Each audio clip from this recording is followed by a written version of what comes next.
The Force of Others, a Star Wars podcast. Hello there, and welcome to The Force of Others. I'm Zachary Owen Turner.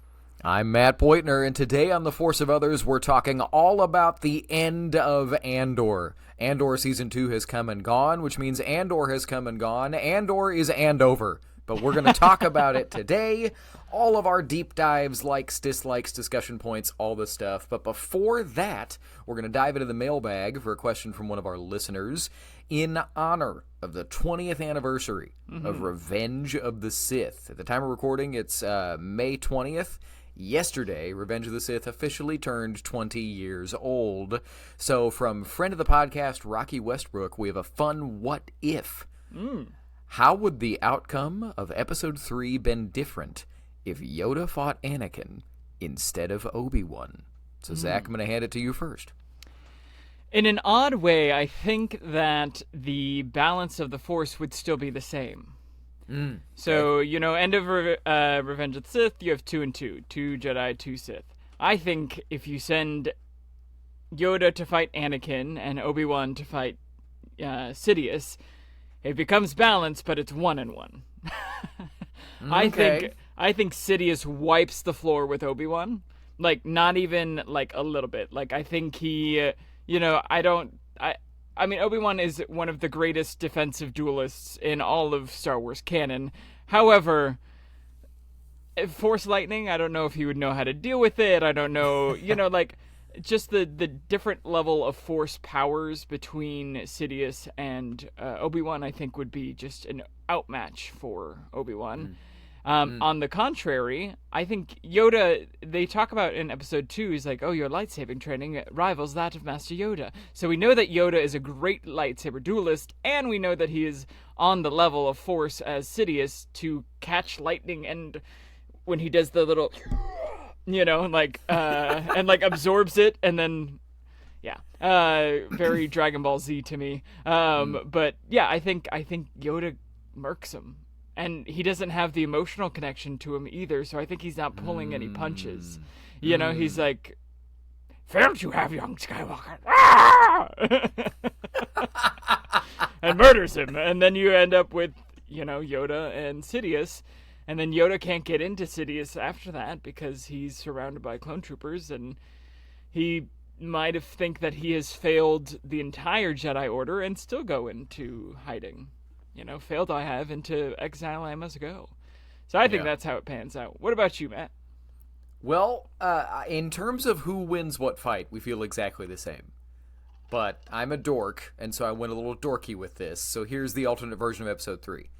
So, for whatever reason, somehow, the conversation between Obi-Wan and Yoda goes different, and Obi-Wan convinces Yoda, foolishly, to let him go after the Emperor, right? Now, how does Yoda track down Anakin? He tries the same way, but he is not close with Padme, right?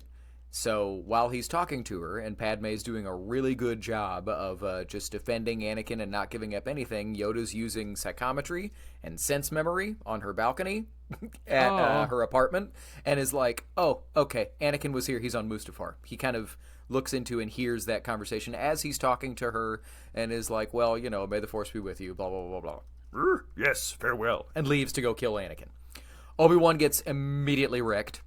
I will say he does have some experience with Force Lightning, because he very easily absorbs Dooku's in his lightsaber, but... That's true. They make a point of showing that Dooku's lightning is very, very smooth and fluid, almost like water, and Palpatine's is all like crazy, and it's like a storm coming out of his hands.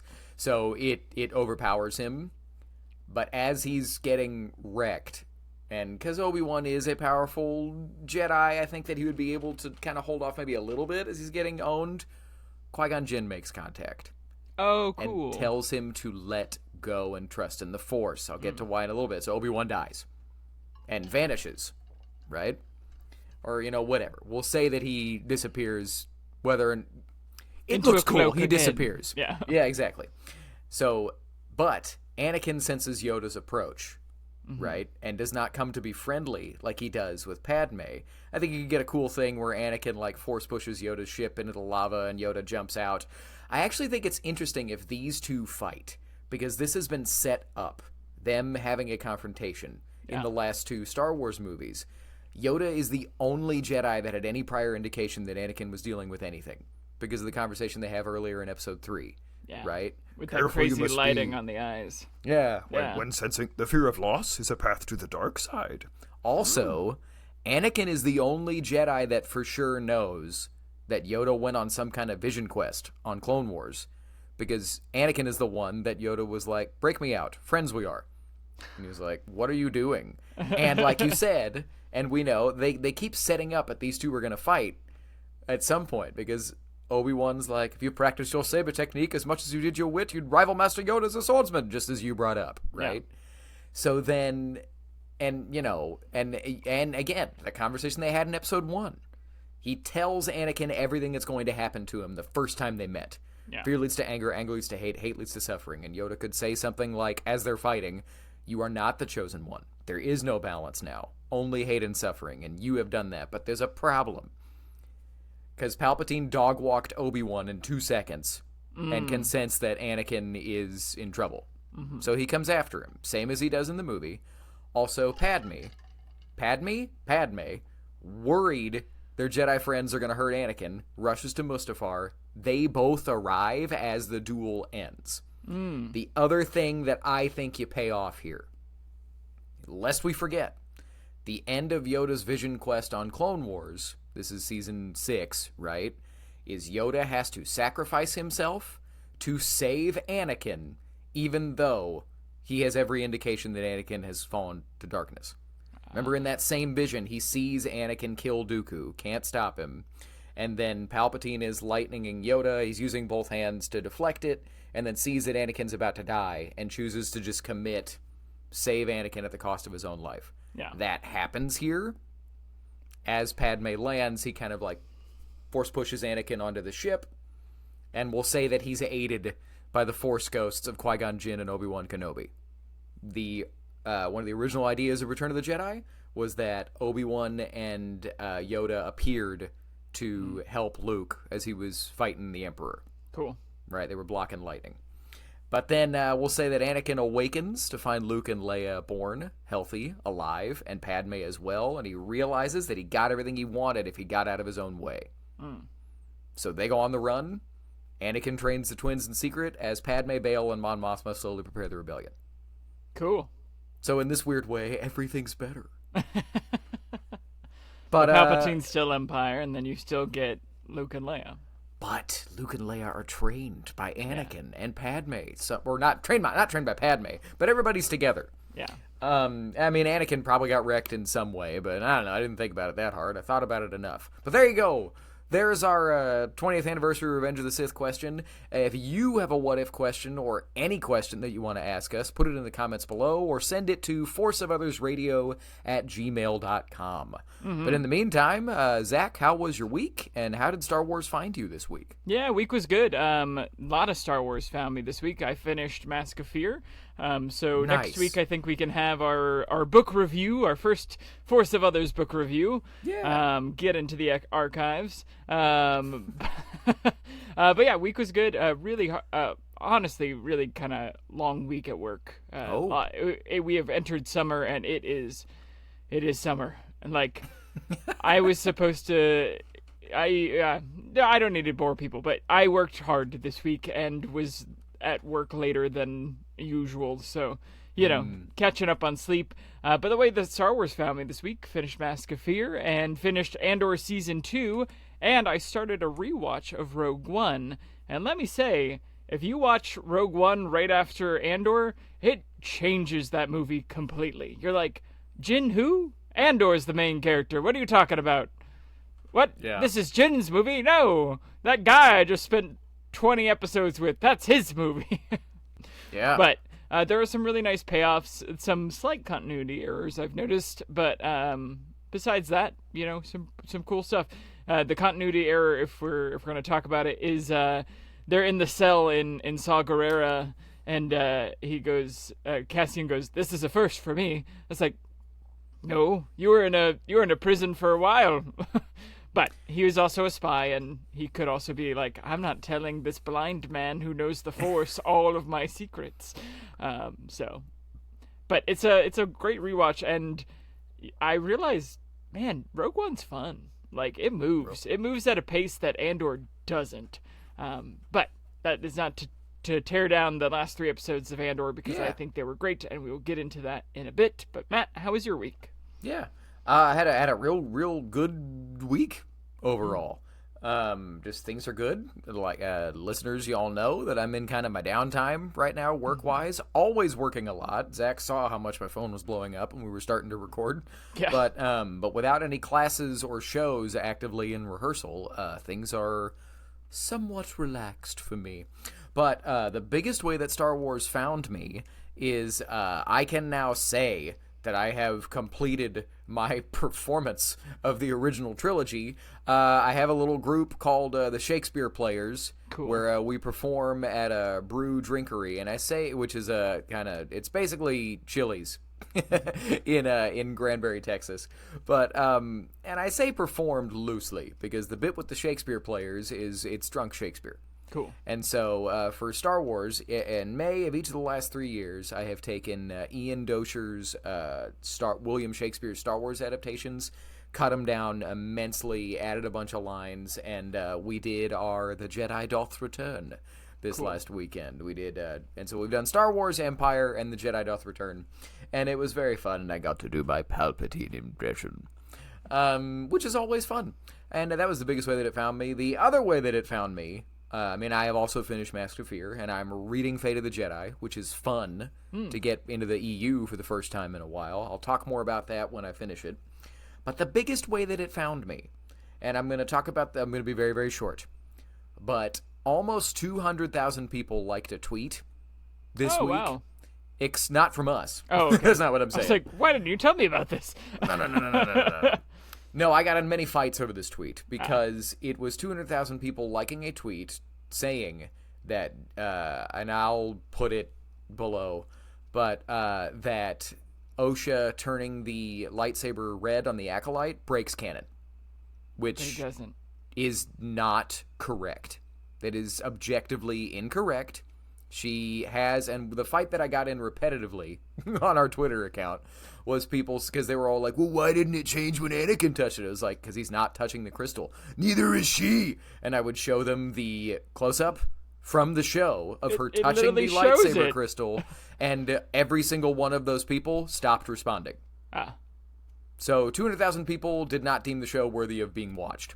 But I found something interesting, actually, and just as as Star Wars Twitter lit up over this, crystal bleeding came from Clone Wars.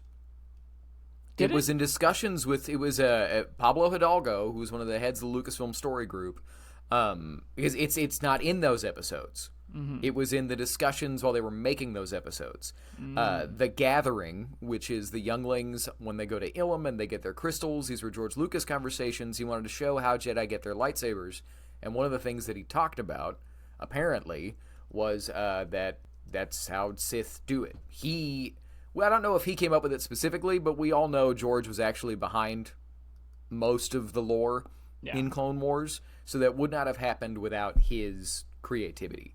So if you like the EU version of Sith crystals, which is they take a crystal and they put it in an easy bake oven, and it makes a red saber. Cool, but or you could just pour your hatred and pain into it. But anyway, so I like modern crystal bleeding. I think it's cool. I think it's dope. I saw somebody complain. It was like, well, yeah, if you like the Sith being bad, and I was like, I mean, that's the point. But anywho, so to talk about Star Wars that went viral, not for being misunderstood, just for being good, I'm going to hand it over to Zach. Yeah, we're at the end of Andor Season 2. Episodes 10 through 12 came out. That was last week. We are here to talk about it this week. The episodes are Make It Stop, Who Else Knows, and Jedha Kyber Urso. Directed by Alonso Ruiz Palacios and writer Tom Bizel. Opening thoughts to you, Matt. Yeah. I thought it was interesting that these 3 episodes, while they were, of course, the handing off of the baton to Rogue One, really it's 3 episodes about the fallout of Luthen Rael's death. Yeah. Like his death and then the fallout of that. And that's essentially what happens in these 3 weeks. And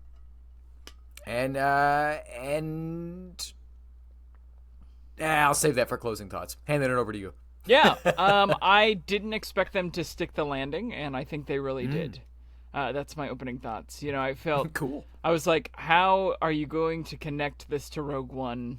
Like, yes, Mon Mothma, like the last episode of the previous arc felt like a finale. So I was like, okay, cool. What is this? You know, like, what are these 3 episodes going to be? And I felt like they really, like, kind of were able to take that tone shift into Rogue One really well. And really wrap up a storyline that I didn't, like, yes, we needed the fall of Luthen and figure out all that, but I didn't know that we needed Clea, and I'm really glad it exists. I think that whole part is really cool, and just, like, giving character moments to people who haven't gotten them yet, and really, you know, I think it stuck the landing for me. So Yeah.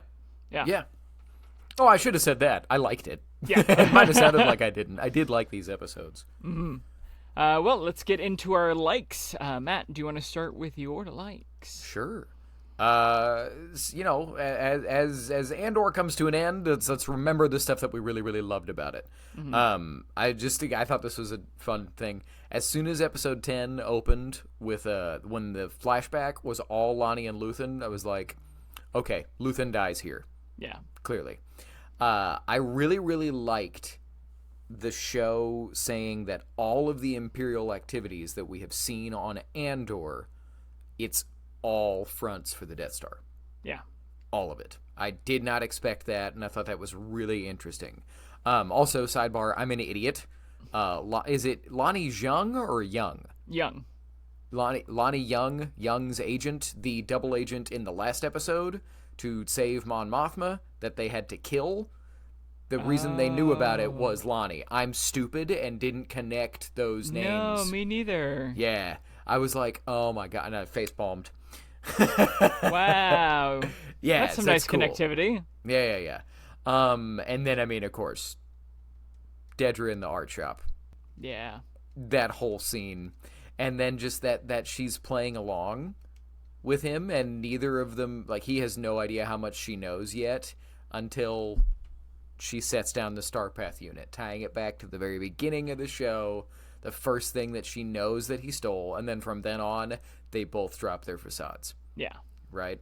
And the argument they have, freedom versus chaos, I didn't like it at first, the way Luthen died, but then the more that I sat with it, that's really good stuff. That's just good. Moving on to other likes, the hospital design was cool. Yeah. And then and I wrote, oh my God, a back to tank, awesome. And like I don't know that I can think of another time in Star Wars outside of like comics that we have seen a back to tank presented in the exact same way as it is in Empire Strikes Back, where it's vertical and it's the circle and there's somebody just floating in there. Except for Vader. Oh, that is a back to tank, isn't it? Yeah. That's dumb. Okay, my bad. Luthen's speech about losing and hate to young Clea. We're gonna lose and lose and lose and lose until we're ready. Yeah. But hold on to that hate. I was not happy with the start of this episode and that it was flashbacks. I was like, we got 3 episodes to go and we're having a flashback episode. And then as I watched it, I was like, this is good stuff. This is dope. When Krennic was revealed, I gasped and said, cool. And just Orson Krennic is the best. The quote, failure will earn you a place in the ever-lengthening ISB death march. I thought that was cool. Yeah. And I kind of saw that and everything that happened in these last 3 episodes as the ISB is done, essentially, by the time of the original trilogy, and it's just Vader and Palpatine. We are going to war now. We're not going to mess with this other stuff. We're just going to fight. We're going to exterminate them because we have to. Yeah. That's the way that I interpret it. I liked that Willman has a limp. Small, just cool little detail. Oh my god, dude. K2 and Melshi are Cassian's poker buddies. Like, I smiled for that entire scene. Yeah. And I agree with you. It's on my likes too. I love that K2's like, no, his analytics say this, and this. Like, We have played 832 games, and you have never bet this much. Yeah. He's trying to droid you. It was awesome. Let's talk about for a second how good Coruscant looks on this show. yeah. Yeah, and these shots and these last couple, it has never looked that good. I think it's because I think a lot of these are just real places that they are then digitally adding into the show. Like, the ISB outside is a train station in Germany, I think, that is very colorful. So they've done a lot of editing. But yeah, it's cool. It's real. Yep. And I thought it was just, and we're seeing it in the daytime, I thought it all looked like a cool update to the prequel era of Coruscant. The tactical shuttle was awesome. Mm-hmm. With the black markings on it and stuff. I do like, surprisingly for me, I liked that Luthen Rail is the reason that the Rebels know about the Death Star. Yeah. And oh my god, can you imagine if the cliffhanger between episodes 11 and 12 was something we had to wait a week to resolve? Yeah. I would have raged. Oh my gosh, when Admiral Radish show up, I was like, yeah! And then immediately a dislike in the exact same scene. They were like, well, and as we know, Anton Merrick is away. And I was like, no! No, Blue Leader! I was mad. Also, couldn't get him, couldn't book him. Sorry. Jenny walks through the room and goes, Admiral Akbar. And I was like, that's the wrong Mon Calamari, you racist. Cassian finally got a dope monologue on his own show to the Rebel Council. He did have one to start the year that was cool, but this was the first time that I can think of that he had something emotional to say. He had something with, like, teeth to say. Well, and you needed it, too, because in the rewatch of Rogue One, I'm like, oh, he talks to the Council all the time in this movie. Yes. Like, yeah. You needed that moment. Yeah, I agree with you. Sorry. No, you're free. You don't apologize. I mean, dude, Cassian and Bix toasting dead friends. It's that felt like a real. Oh my gosh, I wrote Bix. Whoops. Cassian and Vel toasting dead friends. We'll get to Bix in a minute. Yeah. Oh my gosh, I have to acknowledge that this show did something that I did not expect, because this show is so grounded and so dire and so cold. I never would have thought that they would pay off Nemec's Manifesto in that way. Mm-hmm. I never thought that was coming back, and that it terrifies Partagaz. Like, whew, man. Yeah. Anyway, and that he listens to it directly. Mm-hmm. Yeah, and I thought it was so. My favorite thing about it is you're like, I wonder who it is. They don't even know who said it. Yeah. The ISB doesn't know. The people that figured out Cassian was still Cassian because he shaved and showed up on different missions. I don't know who anyway, you know. This is a silly like, but I thought it was cool that we saw Mon Mothma in normal clothes. Yeah. I was like, I mean, I'm all for her slaying everywhere and having all the dope dresses, but it's kind of nice just to see her kicking it in a shirt and some pants. Yeah. And it really is good. With the Rogue One hair, too, and yeah. It really is funny that after as glamorous as she has looked, they have to turn her into the little boy haircut in the white potato sack dress. It's not a little boy haircut, it's a pixie cut, Matt. It's normal. It is absolutely normal, and if that's your style, right on. But as glamorous as she has appeared, it is funny that they had to be like, all right, now she's going to look like this. That's the original design, Matt. I'm not knocking it. I just think it's funny. Yeah. That, but it also shows, I think, just how strapped they are for resources. Bro, we can't get you all the hair wax you've been using. All right, you got one dress. That's what you got now. I thought it was hilarious that Perrin is with just some other woman. It's not just some other woman, and it's Skulden's wife. Yeah, right? Which is absolutely hysterical. We have to talk about my biggest gasp and cheer for the whole series. Well, I gasped bigger at the very, very end, but Dedra in an Narkina prison, that is so much better than anything I could have thought of. Yeah, I would have never thought of it. Never would have thought of that, and that was phenomenal. And I headcanon forever, she's helping build Death Star 2. Oh, yeah. You know. Do you think she gets flavor? Oh, never. I honestly, I don't know that she lasts very long, because I don't think she can take it. Yeah. You know? The Healer. Mm-hmm. Really cool, really sad. And then I wrote holy blanking blank, holy blanking blank for the post-credit scene. Because, or not post-credit scene, for the, essentially. Yeah. I never would have thought they paid off B2 Emo in a way that I never would have anticipated. And I would like to apologize for my rant in the last episode that about how stupid it was for Bix to just leave. It's still handled weird that it's that way before. It's like, well, but I don't, that's dumb. But now it's like, she knew that if she told Cass, there's no way he would have stayed fighting, and it makes sense. He's good at what he does. Yeah. And Yavin is not a place to raise a kid. No. At all. Unless you're Poe Dameron.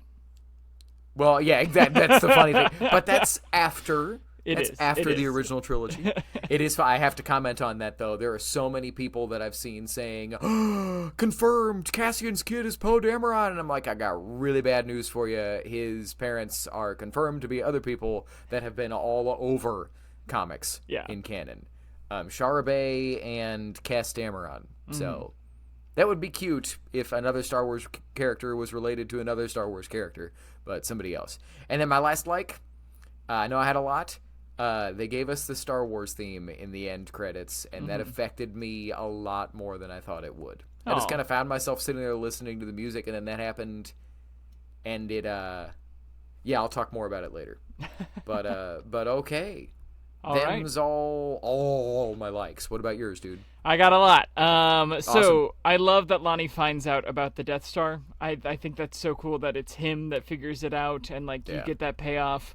I like that there's a Loth cat. You know, a little Loth cat. I was like, cool. So Loth cats are just all over the universe now. They're all interstellar. Right, they're the cats. Yeah. Wow, I did not expect to get the Luthen and Dedra scene right up top. I didn't expect it to come that quick in that episode, but they're both doing so good work. She shines, he shines. Like she is so smug and like I gotcha the whole time. I love his line, "The rebellion isn't here anymore. It's flown away. It's everywhere now. There's a whole galaxy out there waiting to disgust you."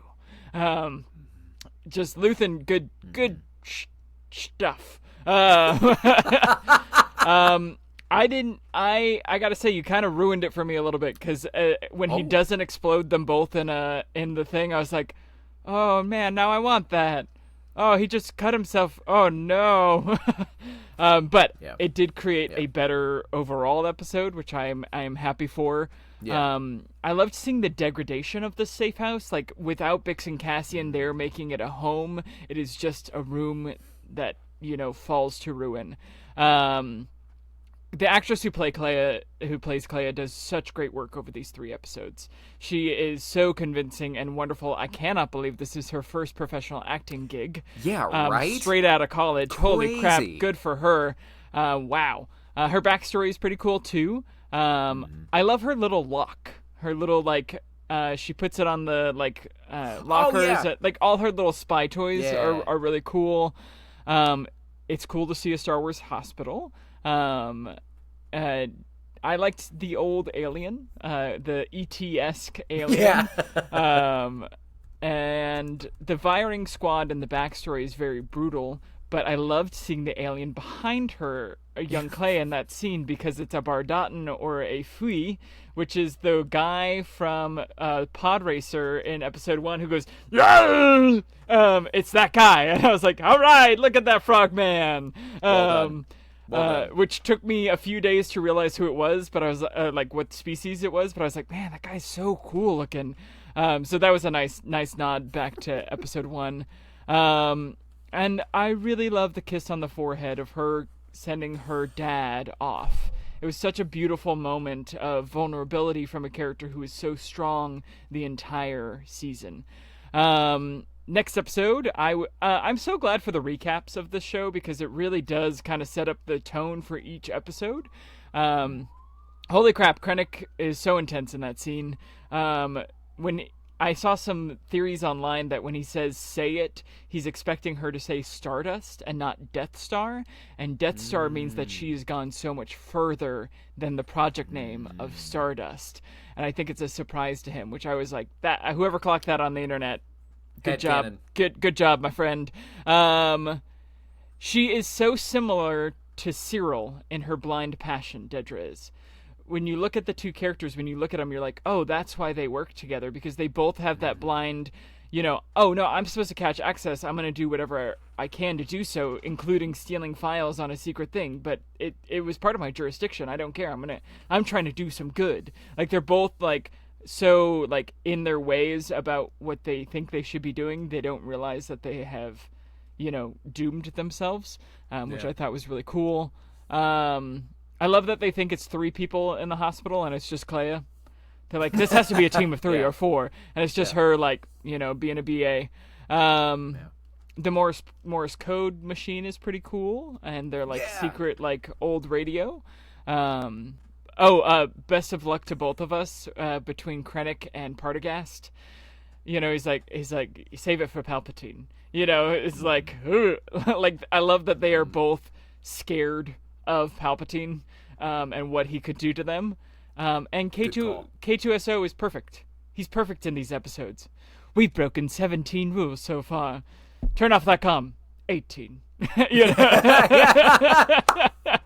Awesome. I love how quippy he is, and then into rewatching Rogue One, I was like, man, he's perfect. I love me some K2.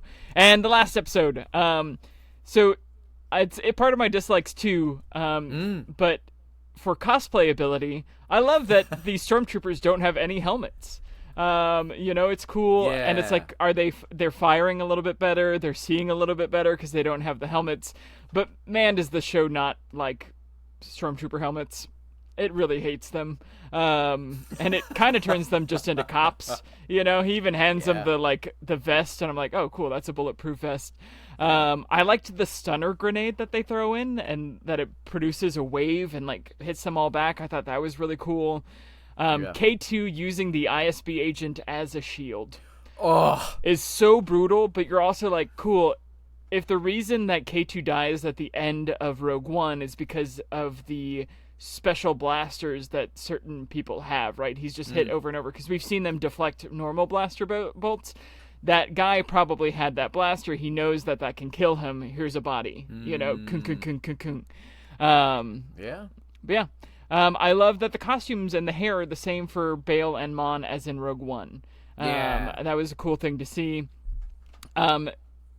The disobeying of the orders is so refreshing. When it's a K2 line, it's like, disobeying orders is so refreshing. I plan to tell them I was kidnapped. As he's waving at the X-Wing. I was surprised that Will made it out alive, but it's nice that somebody makes it out alive. Luthen's death being the thing that the whole council is shaken by is really cool to see, because it proves Cassian right that, he's the one that brought them all together in different ways. And they're all being like, wait, are you sure? Are you sure he's dead? Like, And I love that they don't trust him too. I love that they're not believing of him. I love that we got some mention of Tivik, which is cool, because he's the guy that Cassian goes to see. I love seeing Yavin with all the screens, the old 70s screens. It never gets old for me. Manix Mephisto, freedom is a pure idea, is a beautiful use here. And Partagast offing himself, is it a better way to go than a Vader choke? I think so. Is that what you think? I'm going to jump ahead. Is that what you think was going to happen to him? Yeah. Yeah. I think, for sure. He's dead. I think he's dead no matter what. Clea, be careful of dinosaurs when she's going out into the woods. Vel and hers scene is really nice, of them, toasting the dead friends we've talked about. I have friends everywhere. You're here with friends. I thought that was a really powerful line of like, hey, we're not hiding anymore. Like, we're all assembled. And I really liked the Bale and Cassian scene. He's like, do you ever sleep well? And he goes, no. He goes, me neither. Then we have something in common. And lastly, the Bix and the baby. Bix B2 and the baby. I didn't expect this show to end on hope. In a show that has been so dark and so realistic, I didn't expect it to end on hope, and I'm so glad it did. It was something I didn't expect. I was finally Bix got a happy ending, and a character that has been used for so many different, plot points and not really given agency, and not agency, but like just used as a way to show horrors. To give a happy ending for her was a really nice payoff. And them's my likes. Right on. Yeah. So moving into our respectful dislikes, I do have a couple. It is the character. I get it. I'm disappointed that Luthen killed Lonnie. Yeah, me too. I get it. That's the show. That's the character. But I am disappointed. One of the few things that I don't like about the condensed nature of season 2, which again, listener, if you don't know, this Andor was going to be a 5-season show, and then they eventually decided to take seasons 2 through 5 and make them just all season 2. Each one of these arcs was going to be an entire season. But how the crap did she find access? And I would really like to know that. Yeah. Because we haven't even heard that she was looking for him since season 1, if I remember right. Oh, no, it's that, she mentioned in the Gorman setup. Yeah. Where she was like, don't take me off Axis and put me on Gorman. And Krennic's like, tough. Anyway. Yeah. Man, the fade to black on Luthen's death was really long. Mm-hmm. It was a long time. And I was like, I get it. We're saying goodbye. But, man. I should have gone back and timed it. Because after a bit, I was like, is something else going to happen? Yeah. Nope. Just all right. Anyway, I thought this was weird. All of the dialogue at the start of the 3rd episode was said at the end of the last one. Mm-hmm. It's almost like they made it not knowing that it was all going to come out at once, right? Mm-hmm. Which is cool, but that's what you got the recap for anyway. You know what I mean? I thought the nature of splitting that combat over 2 episodes instead of just doing it in one, especially when it ended up being such a simple solution for K2SO to just kind of nuke the whole thing. I thought it was weird that they split that over 2. Mm-hmm. I thought this was dumb. Sorry, shots fired. But the hero's surprise that the Imperials threw a grenade in the door. What did they think was going to happen? Yeah. Like, the door's open. They know you're in there. You know they know you're in there. It's a bottleneck. They're going to throw a grenade in, and it's either going to be a grenade and you're all going to die, or they want you alive and they're going to throw in a stun grenade like they did. So I thought it was weird that they were like, oh, what? I was like, okay. Like, you all fight. Like, anyway. But I some fun headcanon that you could take this or leave this. But I saw this somewhere online, and I thought it was really cool. But that Clea gets just wrecked by the stun grenade. Cassian and Melshi don't, and that's because they're somewhat accustomed to being stunned because they spent so much time on Narkina. Oh, cool. It's just kind of, obviously, Cassian still gets wrecked, but he's able to get back up. Just that they're kind of used to, like, dealing with that. I thought that was interesting. K2's line, I would assume any doubts about my value have been erased. I really hope they're not saying that is Cassian and K2's first mission. Yeah, if that's the case, I'm annoyed. Well, it wouldn't make sense because they're playing cards already. But they don't ever say at any point that they've been on lots of missions together. Yeah. He literally says, I would assume any doubts about my value have been erased. So the implication to me is strong that that's their first mission ever, and I think that is lame. Yeah. Give me a Cassian and K2 comic of them going on missions. Yeah. But This started out as a dislike, and so I want to write everything that I wrote. Mentioning that Bix wants to reconnect. Because I was like, that's dumb. Don't take away her agency again. And then I wrote, that's stupid. And then after I watched the whole episode, I was like, oh, wait, I get it. Yeah. So, diving into a discussion point ahead of time, do you think, is it just that Vel doesn't want Cassian to lose what she lost with Cinta? Or does she know that Bix was pregnant? I think she knows. That's what I thought, too. Yeah. To which it's like, hey, Bix, man, you telling everybody but Cass? but I get it. And honestly, I have a dislike here. I don't like portraying Bail Organa as the non-believing one of the two of them. I disagree with that a lot, because in every other iteration of the characters on this show and everywhere else in canon, Bail Organa is an active rebel from the moment the Empire rises. Yeah.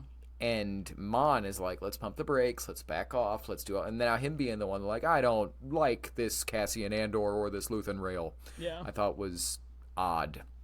That's just me. I thought it was weird. Especially after reading Mask of Fear. It's like, I'm he saying. believes in Saw Gerrera. I'm saying. And you know, of course, characters can grow and change in 19 years. Yeah. But I just thought it was weird. But it's because they needed there to be conflict in the last episode between Mon and somebody, and they didn't want it to be one of the two senators that came back from Rogue One, because we don't know or care about them. Yeah. And they probably didn't want it to be Admiral Raddus. True. So they were like, let's have it be a human with an expressive face. Mm-hmm. But anyway, them's my dislikes. What about you, dude? Yeah, I have a couple as well. I also hated killing Lonnie. I felt like... it felt like a kind of a betrayal of the whole spirit of the rebellion, which is like, hey, you know, you do the work, like, he even says it. He's like, you know, you're too valuable to me. But, like, he always promised he would get him out, and he has a kid and a wife. You know, it felt icky. I hate young Luthen's hair. It is the worst wig of the show. I'm sorry. Like, his face looks great, and he looks younger, but, like, that hair is awful. I know it's supposed to be, like, a military thing, but that wig is not good. And I'm sorry. Because all of the other wigs in the show are so good. Like, his long hair one is beautiful. Like, all of the hair on the show is so good that when that came in that scene, I was like, all right, we're doing young Luthen, all right. What does Stormtrooper armor even do? That's a dislike of mine. Clea walks in there and just, like, shoots everybody, and it's like, boom, that one's dead, boom, that one's dead. It's like, what does it do? She shot him straight in the chest. To be fair, that's been consistent. I know. That's been that way since it's the a dislike trilogy. on the entire trilogy, all right? What does Stormtrooper even do? The middle episode, parts of it kind of feel like a filler in your last arc. Like, that middle episode kind of moves a little slow, and it's like, cool, can we pick up the pace just a little bit? These are our last 3 episodes. This is our finale. Like, you know, can we get a little bit more movement? And then the rest kind of enter into discussion questions. All right, cool. Oh, there's one more. Cassian watering the plants. What? I liked that moment. I mean, I was like, oh, okay. Like, I guess it means he thinks he's coming back, but, like, all right. It was just for me, it was a weird shot in your last few moments. I guess it tells you a lot about the character, but I was like, all right, plants, huh. It felt like a fun human detail to me, but Yeah. I will give you, we haven't really seen anything else like that on this show. Yeah, we haven't seen him care about much. Anything. Yeah. So that's fair. So, but yeah, them's my dislikes. All right. I do have quite a few discussion questions, though, but I'll head it over Sick. to you first. Well, let's, I tell you what, let's do this different, because I think we're going to have so many. Do you want to bounce back and forth? I do one, you do one, I do one, you do one? Yeah. Fun. Okay, so diving into the discussion points and questions. The first one, I don't know how to read Arabish, but there's lots of people on the internet that do. Arabish is writing in Star Wars. The name of the hospital is what's written up there is Lena So, and she is the Chancellor of the Republic in the High Republic novels. Yeah. So that's I kind of like the idea that that's Lena So Memorial Hospital. Yeah. That they're in. But okay, your next one. Yeah, we saw the hands of the father, son, and daughter of the Mortis gods when they're going through all of Luthen's shops, which which means that there's another entrance to the world between worlds. I wonder where that was. But could be anywhere. Yeah. You next. So this is kind of a gripe. So BBY1 is now confirmed to be up until a couple of days before the Battle of Yavin. Yeah. If you don't know what I'm talking about, BBY is before the Battle of Yavin, which has kind of been a dating system used for Star Wars going back to source books in the 90s for the role-playing game and stuff. I always kind of figured that if that's the way they would do it, leading up to the Battle of Yavin would be 0 BBY, or BBY 0, because we are in that year. But now it's BBY 1. So it's like, so then is New Year's Day in this dating system the Battle of Yavin? Yeah. Because, like, and I get there was no year 0 in a dating system, but it just seems, and also it changes years. Yeah. It changes kind of the whole structure of the timeline to not have a 0 BBY. So I saw that and I went, son of a... And when that came up, it's like, what? No! All right, anywho. Cool. Yeah, no, that's making me think now. Sorry. Yeah. What battle do you think it is that Luthen is fighting? Is it Imperial? Is it... I feel like it has to be Imperial, but then... Where is the show? I guess it's 20 years after Clone Wars ends, at least. Where do you think that is timeline wise? Well, so we know that this show, and that's what's confusing. They've said that it starts in 5 BBY. Yeah. And it's honestly, my personal timeline is all messed up now. But so it starts 5 years before the Battle of Yavin, or I guess 4 now. But either way, and that each one of these arcs was a year leading up to that. Yeah. So I think it's at the end of the Clone Wars as we have just become an empire, and because they're performing in that scene or in that episode, they're performing some type of, it sounds like a systematic extermination of civilians. Yeah. So the only way that makes sense with my brain is if it is early Empire days.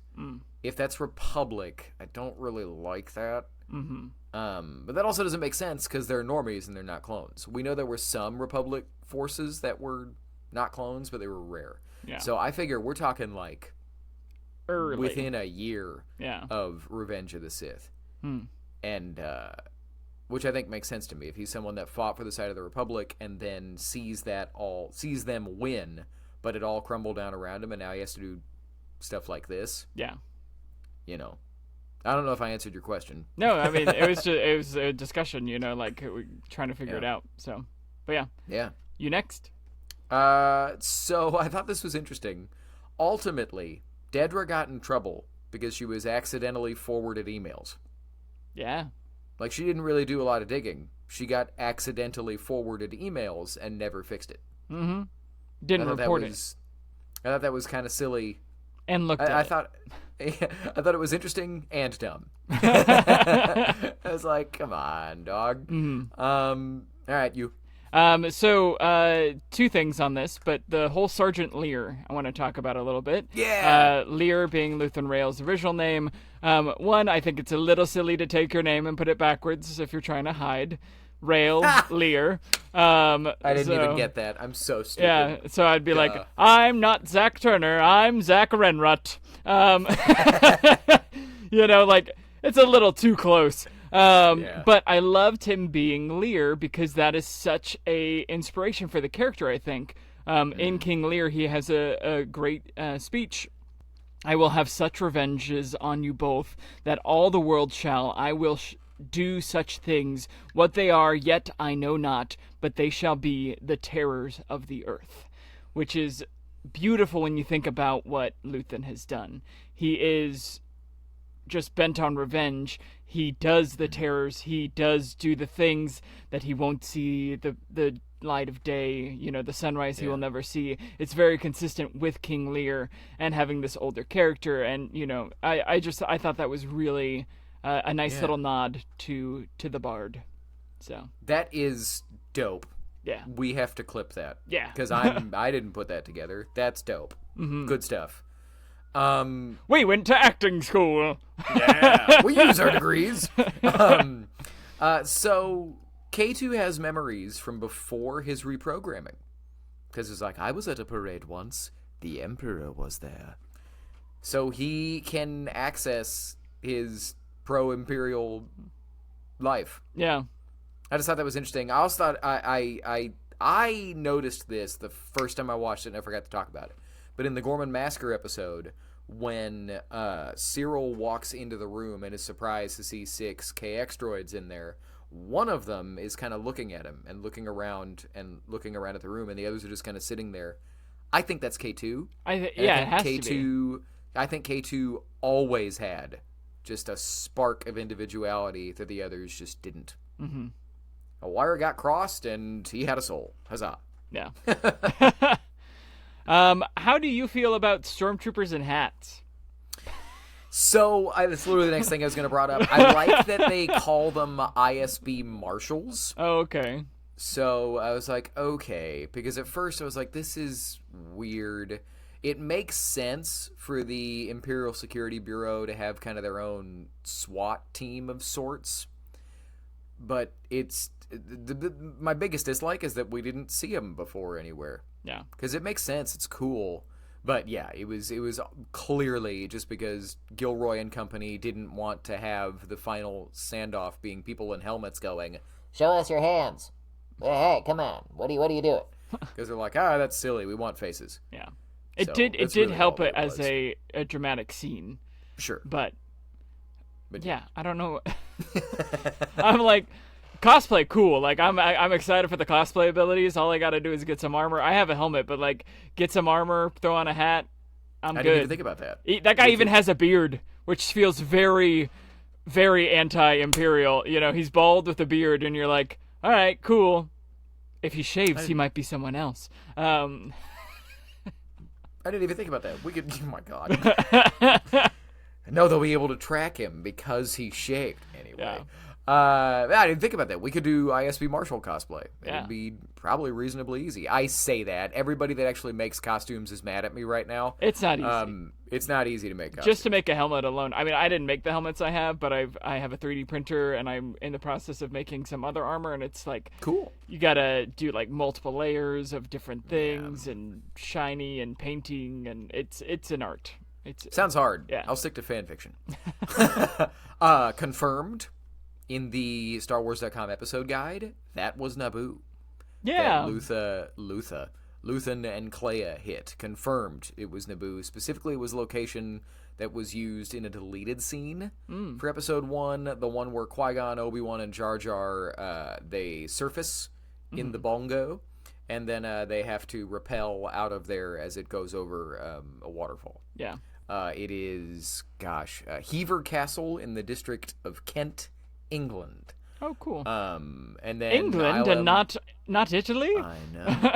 And then ILM also utilized the area around Lake Como, Italy, previously photographed for Attack of the Clones, for helicopter shots of Gorman, and background plates for Naboo. So they used both. Cool. Hever Castle and Lake Como. Yeah. Okay. Back to you. No Perrin on Yavin was interesting to me. I mean, it was an interesting choice. It makes sense to me, especially in everything that we've seen from the show. But from the book that we just both read, there is a little bit more love between the two characters. And apparently there was a deleted scene where Perrin tells her he knew the whole time. And that he had been investigated constantly and had been covering for her, which I think would have been a really nice like endearment and kind of a redemption for a kind of crappy character.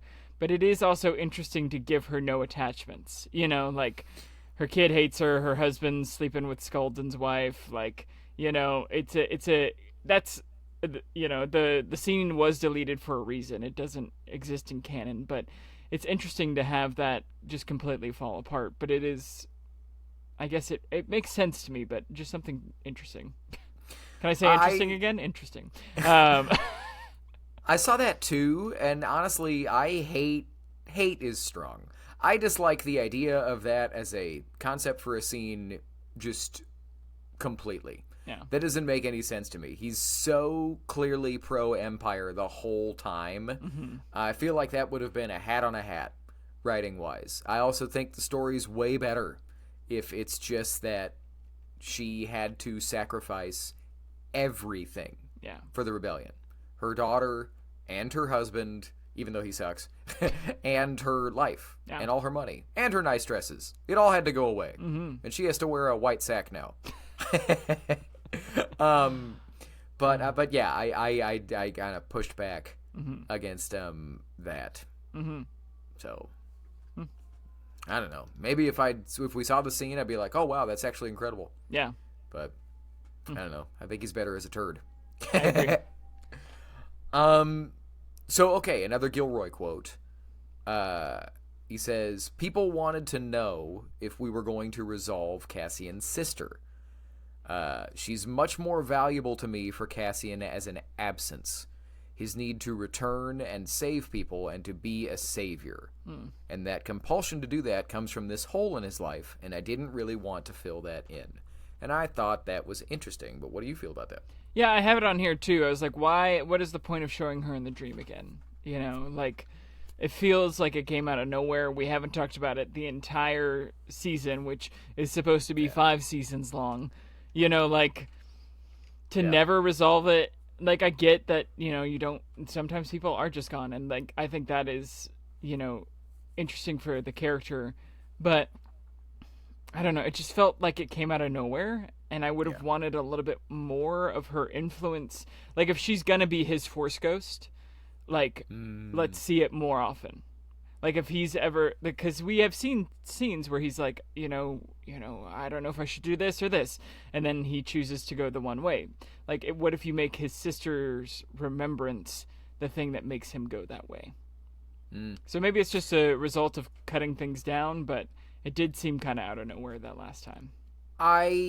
To me, I think even if we had gotten 5 seasons of this, you would have seen her the exact same amount. Yeah. And because this show lives in borderline silly amounts of subtlety. Yeah. You know, because it is such a slow burn, easily the slowest burn in this whole franchise. And it's just, it lives to give you this much so that you can have more to think about. Yeah. You know what I mean? And interpret it as you will. That's what I think. Which is fun as a fandom. But, sure. Yeah. All right. Well, my last one is Bail Organa the de facto leader of the rebellion? Because Mon Mothma becomes chancellor, and all of the council all looks to him that entire scene, and it's like, is Bail in charge? I mean, he's probably funding it a lot now, but, like, I don't know. I never got, in the other scenes that we've seen of this council, even in Rebels and in Rogue One, I never got the feeling that Bail was in charge. But in this show, I did. And so I thought that was interesting. What are your thoughts on that? I would have to rewatch those scenes to get a better feel for it, but I'm not sure. I think going back to the role-playing game books, it was like that was the first thing to flesh out so much of this. Yeah. At least in the EU. I think he was the guy. And it was him and Mon Mothma and a character, Garm Bel Ilbis, or Iblis, whatever. Ilbis, whatever, that started this. He doesn't really exist in canon. And then when Bail died, she became the person. But yeah, it does seem like he's kind of calling the shots. I kind of like that, honestly. Just because Mask of Fear and everything, and Rebels, the TV show, and the Ahsoka novel, he's boots on the ground setting up a rebellion Yeah. as soon as the credits roll on True. Star Wars Episode 3. So it makes sense to me for him to be the guy. Yeah. You wouldn't get there without Luthen, but none of them would be there without Bail Organa, in my interpretation. Okay, well, unfortunately, I have a bunch more discussion points. That's okay. Or, fortunately, depending on how you look at it. When you make the Death Star this difficult to make, all of these different things had to come together for a Death Star. It makes the Death Star 1 and 2 that much cooler, and the Exegol fleet that stupider. It just does. Like, if they had to manipulate an entire galaxy to make one, how on earth is publishing going to ever explain an entire fleet of Death Star weapons with miniaturized Death Star tech? Matt, I'm sure they will get there eventually, or they just never will. well, I'll put this into perspective, right? So my grandma recently came to visit me. She's 91 years old. Okay. We were at the Met, and she's like, "Oh my gosh, that painting was made when my grandparents were kids," which was a painting from 1880. So that's crazy to think about. But in her lifetime, born in 1932, she has seen from World War I and II into Vietnam, Korea. She's seen all of the wars that we study, right? But she has gone from maybe not even a phone line, telemarketer phone line, to a world-class computer in her pocket, right? In 100 years. But if you even look at from like 80s to today, right, that's the from big old cell phones that were like the size of a brick to a cell phone that could be the size of a fingertip, and have the same function. And that's miniaturizing. Computers used to be an entire room of servers, and now they're in our pocket in 30, 40, 50 years. So if you look at it, I mean, Death Star 1 took, in from the Clone Wars all the way to the end of Battle of Yavin. And then Death Star 2 took a lot quicker, unless they were just building a second one. We really haven't gotten much information about that. I think that's something they need to explore. There's varied sources as to what was happening. I think they were building both at the same time, but keep going. I'm sorry. And then you get if you get another 30 years, that's 60 years from the original. It makes sense to me. Yeah. That was actually a fantastic way to say that. So good job. Thank you. So now just fun, I guess, fan fiction questions. Where do you think Wilman Pak is in the original trilogy? I think he is not on anything that he has to run or walk or fly. I think he is the tech guy. I think because he is the guy who could do all the code machinations with the fuel. So I think he's training technicians on Yavin. Cool. What about you? I dig that. That's dope. And I just want him to have a happy ending. So I think him and Drina live through the Galactic Civil War, and they retire to Yavin. And either they retire to Yavin and they're buds with Poe Dameron's parents, or they retire to Mina Rao and they go live with Bix and B2. And I think that's more likely. And then he sees that other blonde that he used to talk to, and he's like, "Hey, it's a little awkward now." Oh, so sorry. And then, so where do you think Vel is in the OT? I think she dies. Oh no. I mean, she's training the recruits, right, on Yavin. We see that. I think she ends up on a mission and passes. And you get I think we'll get that in a book as a motivation for something that Mon Mothma's, working through. You're probably right. But Andor is Andover, so I'm going to be hopeful. In my opinion, she fights through the Galactic Civil War and moves on to helping Mon along with Erskine between the OT and the original trilogy and the sequel trilogy. Because Mon Mothma becomes the New Republic Chancellor. Yeah. We didn't see Erskine in the last 3 episodes. And it's like, is Mon that bitter that she's like, leave me?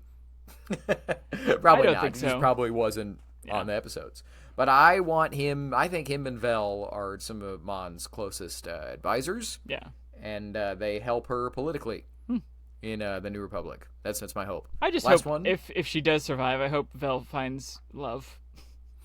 Well, that might tie into my next one because there's a lot of people that are shipping her and Clea. Oh, cute. Where do you think Clea is in the original trilogy? I think she has a hard time figuring out what to do with her life.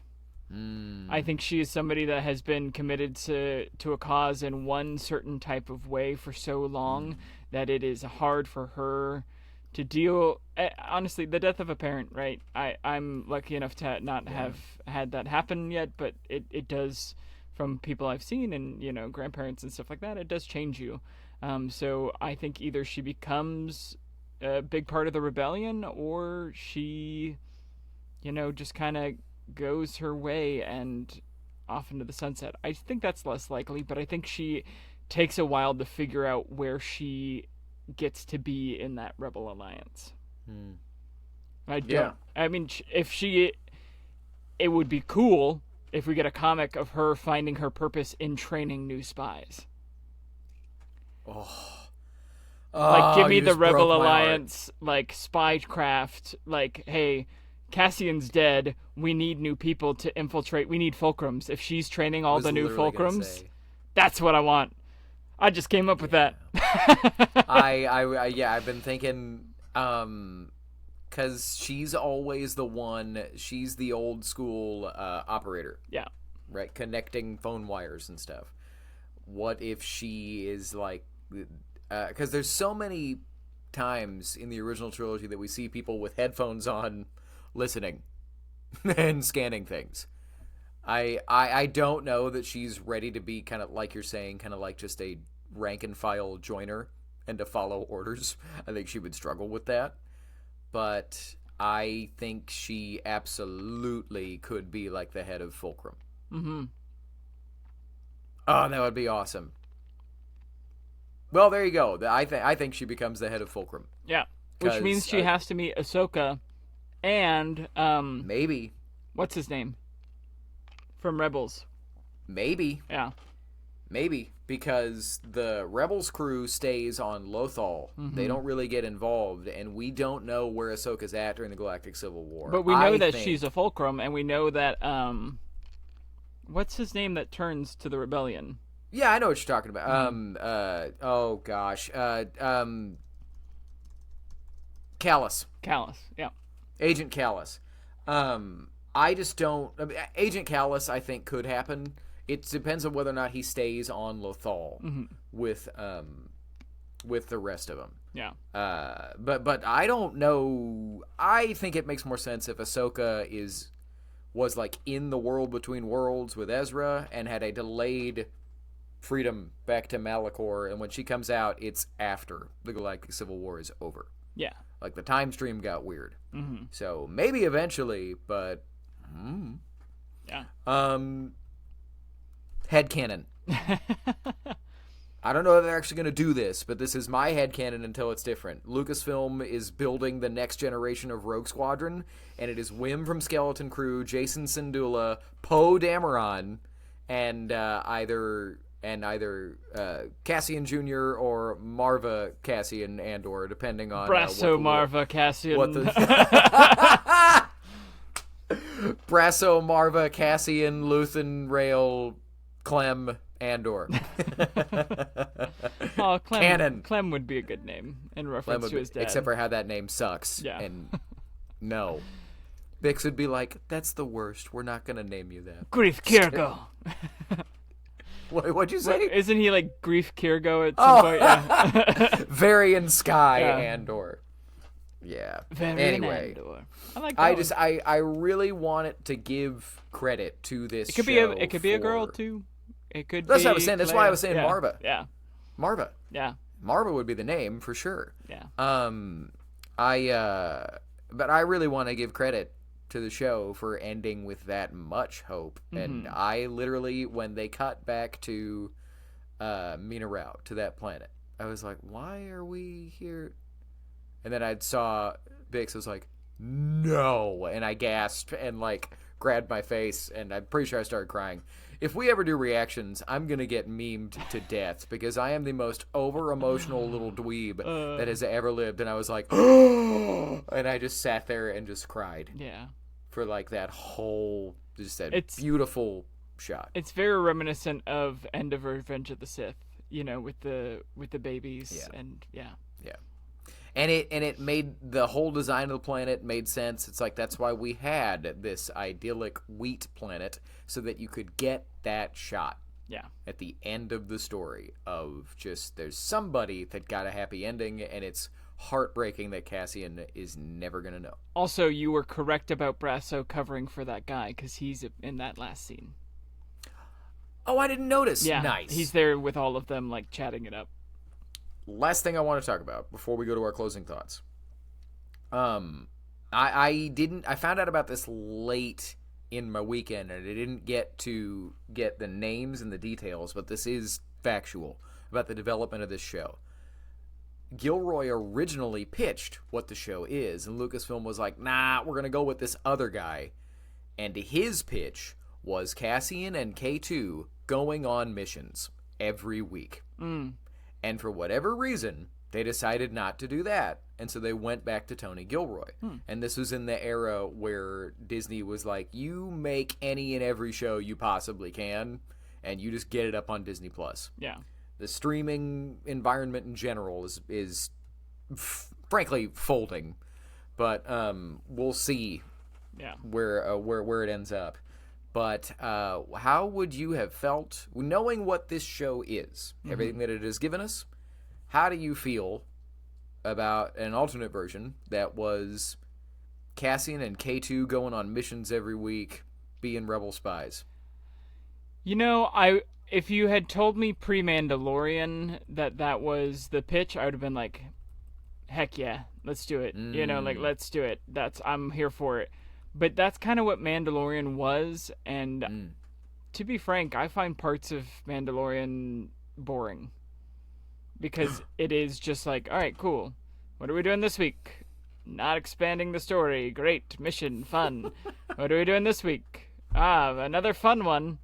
It's all fun, but it's also like, all right, what is the point? Where is the story going? And I know not everything has to have a point, but like, it should have a little bit of a point. Each episode should move the story forward a little bit, which Mando does. Like, don't get me wrong, I love that show. And Andor kind of does the opposite. So if there was a happy medium of Andor and K2, I would love for K2 to have been in this more. I think he really shines through on these last 3 episodes, especially to help with the tone. He's still, so cool, but it's like he helps to feel Star Wars. So I would want a happy medium between the two. What about you? Yeah. 100% agreed. 100% agreed. And I think that all of my had that been what the show was, but it had all of this, and if it had that speed, but it had all of the same content that we got, right? Save for maybe, the sexual abuse stuff or attempted sexual abuse or things of that nature. You would have never had to deal, listeners, with me whining about the show. Yeah. Right? Because I'm sitting here going, yeah, I would really like a spy show in Star Wars. Because we have a Mandalorian going on missions. We don't have a spy show. We've never had a spy show. And James Bond in Star Wars sounds like something that I would like. Yeah. That's why Welcome to the Rebellion is such a dope episode. Because it is the best monologue in the franchise. Second, in my opinion, only to Yoda's monologue about the Force in Empire Strikes Back. But then the rest of the episode, everything else around it is Mission Impossible / James Bond and Star Wars, and that scratches an itch we have never scratched. Yeah. And I don't know that we're going to now, because this was a spy show, but it was like a Cold War, like, grounded spy show. Yeah. You know what I mean? And not a fun, mission-y spy show. So I'm still wanting that. Yeah. Would be what I would say. Anyway, let's move on to closing thoughts, and I'll try to condense the 10,000 things that I've written in my closing thoughts. Yeah. Or unless you had something else to say about that last bit. No, Sorry. I would love to watch a James Bond in space. Yeah, I'm here for that. And you could even do subtle references back to James Bond, like have a guy with the metal teeth or something like that. Like that'd be cool. Well, just like if Cassian Andor is essentially Kyle Katarn from the expanded universe, and then Without the the Jedi lightsaber. half, but then the Jedi half of him is Kanan Jarrus, right? Pretty clearly, that those kind of pieces of that character got split up. You know, in the expanded universe, Kyle Katarn, his first thing, it was a video game, but you could have had a couple episode arc of Cassian taking down the Dark Troopers. Yeah. And yes, And explain why they're not in the original trilogy. Yeah, and that's what I thought this show was gonna be when it got announced, and I want the substance. Yeah. I need the substance, but what I love season 2 exponentially more than season 1. 100%. Season 1, I will for the rest of my life rewatch Rick's Road and One Way Out, and I'm gonna be honest with everybody. For me personally, that's about it. That's all I'm ever really gonna watch again. Season 2, I could easily see myself rewatching the last 5 episodes. Yeah. Because they moved. I think that part of what made me like season 2 so much more was it had to be so condensed. Because it's going. Yeah. But anyway, closing thoughts. I have talked enough. Do you want to go first? Do you want me to go first? I'll go first. Go for it, please. Closing thoughts. Andor, I'm going to do it over all of season 2. Nice. I Yes. really liked this season so much more than season 1. It did, I think, condensing it really helped the show. I've talked about this with a couple friends at work. Like, yes, it would be cool to get more character nuance and all that, but sometimes putting limitations on an art piece, like if you're like, hey, you know, it's not the giant canvas, it's a canvas that's this big. Make the art.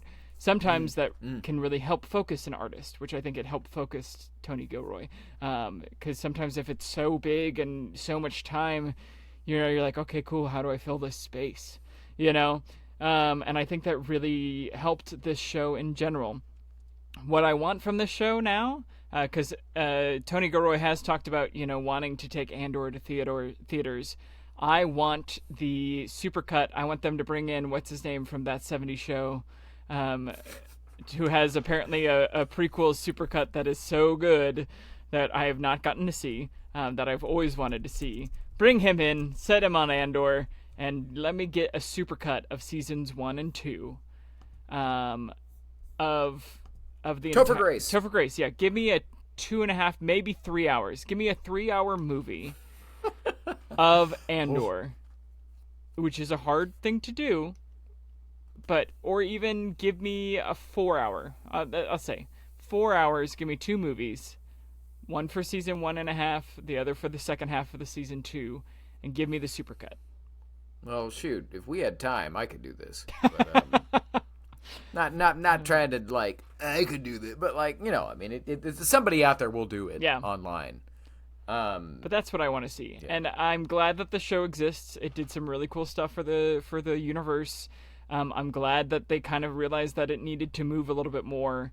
I hope we get a little bit more of a happy medium in future Star Wars. I hope we get some great character moments and great speeches and great content, but with the speed of some other Star Wars media. Because we've talked about it a lot, and when we're talking about Star Wars shows, a lot of times it's like, okay, cool, exposition, boring.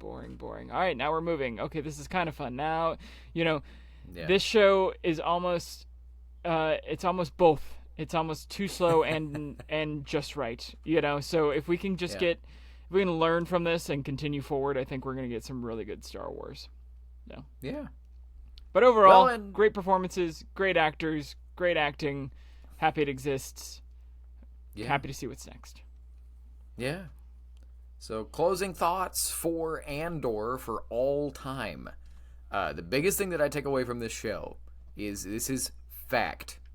Lucasfilm lets their creatives do what they want. Mm-hmm. That's how you get The Last Jedi, which was, I don't care what anybody says, a beautifully made movie that willfully disregarded a lot of what Force Awakens did. Right? Which, love that or hate it, that's there. Nobody should deny that, right? But that's because Lucasfilm lets their creatives do what they want to do. Gilroy said his superpower was not being in love with Star Wars, to the point that he said he did not watch Star Wars to prepare for Andor. Mm-hmm. I saw this quote where he was like, in the beginning, because Mandalorian was so great when it started and I was watching it, then as I got into my show, it was unsettling for me to watch other Star Wars. I always had the continual feeling I was doing something wrong. So I just stopped. I couldn't do it. I didn't watch any Star Wars. And that right there is my personal criticism with the show and what I've been saying since it first came out, right? Where if you love it, that I'm so happy for you, that's awesome. To say that it's the best thing Star Wars ever did is just to say that you don't like Star Wars, which is fine. I'm not saying you're wrong if you like Andor more than everything else. I'm just saying that's not what the franchise is. A lot of people have asked, should I start someone with Andor? And I say, absolutely not. No. Because if they don't like it, the good news is the rest of the franchise isn't really that. And if they love it, great. The bad news is the rest of the franchise isn't like this show, so it's setting you up for something you're not going to get. Yeah. And there's other quotes where Gilroy really, really nailed down that Kathleen Kennedy let them do whatever they wanted. Yeah. Right? When he said, I'm going to put the first scene in a brothel, she said, okay. I'm going to have them kill 2 cops. Okay. We want the production designer from Chernobyl. Great. Good idea. She backed our play and got everything that we were doing. We've been through everything, she and I, on this, all the good and the bad. There's no show without her. Yeah. For all the blanks she takes online, it's just insane. This show exists because she forced it to happen. Mm-hmm. What a tough job she has, he says. So, it is, whatever. That's kind of making it about something else. But Lucasfilm lets their creatives do what they want. They do not come in and say, we have this show idea, we would like you to make it. Mm-hmm. Right? So anyway, I just think that is worth taking into account. So we're gonna see. There's lots of talk online that I have seen from time to time that Filoni doesn't really like Andor. Mm-hmm. He's like, I don't think that's what Star Wars is. Yeah. We know that I agree. But I don't, with him being chief creative officer, who knows? But I don't know that we're going to see another Andor type thing. Maybe ever. Yeah. Potentially, unfortunately. But also because the streaming numbers aren't amazing. Yeah. For this show. They're just not. Even with all of the hype it's gotten. Yeah, even with all the hype, and they marketed it better than any other streaming thing they've done since Mandalorian.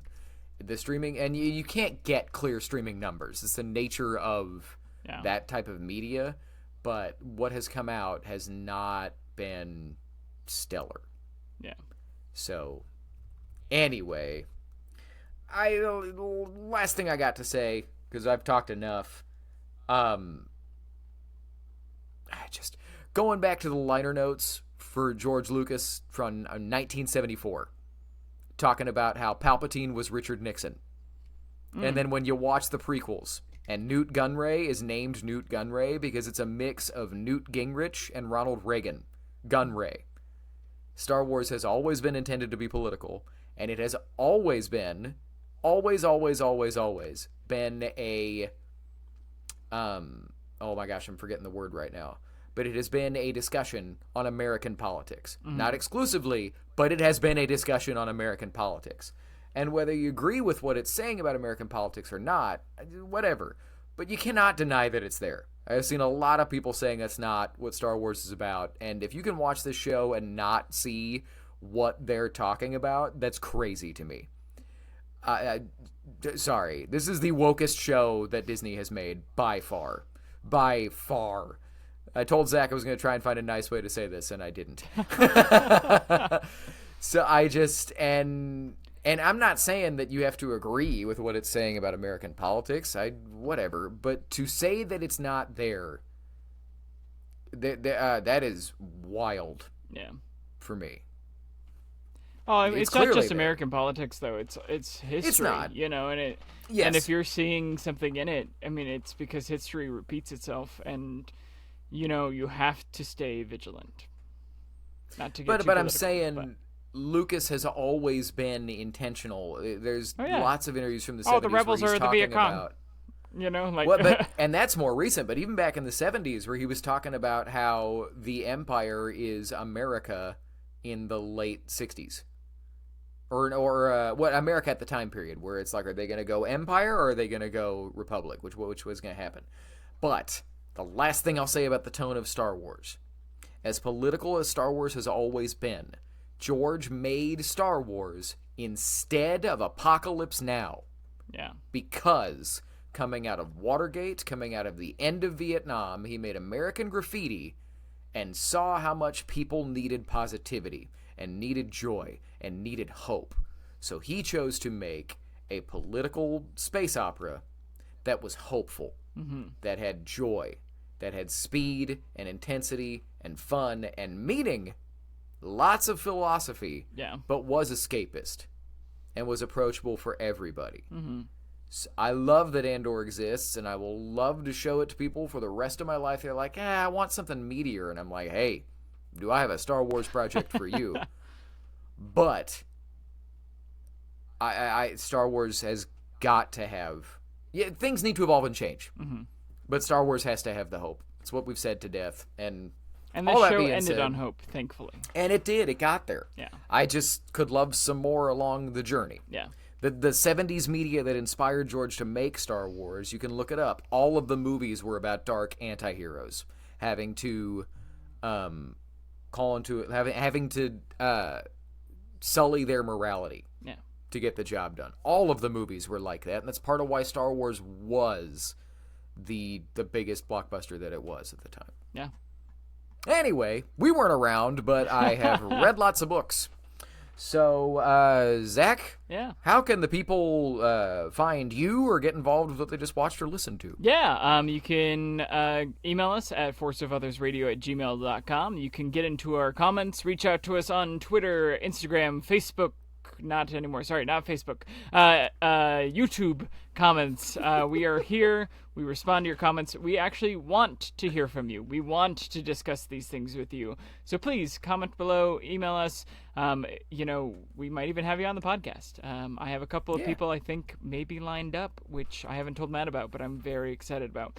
Good. So yeah, get in touch with us and tell us about the galaxy that we all love, but from your perspective. Matt, where can they find you?